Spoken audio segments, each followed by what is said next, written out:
តិជនជាទីគោរពរបស់ Mazda Cambodia នាងខ្ញុំសូមបង្ហាញជូននៅ Land ស៊េរីទំនើបចុងក្រោយរបស់ក្រុមហ៊ុននោះគឺ New Mazda DT50 Kenzo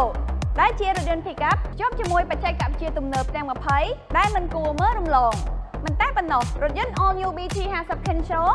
ត្រូវបានទទួលស្គាល់ពីការតេស្តសុវត្ថិភាពរហូតដល់កម្រិតកែ5ពី NCAP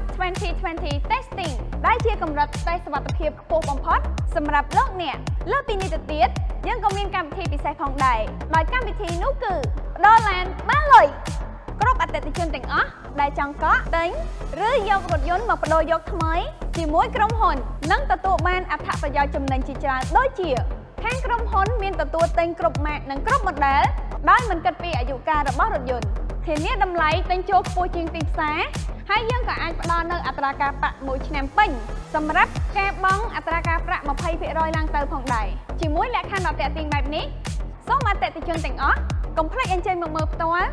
ព្រមទាំងទទួលបានព័ត៌មានបន្ថែមនៅ Mazda Cambodia ទាំងអស់គ្នាសូមអរគុណ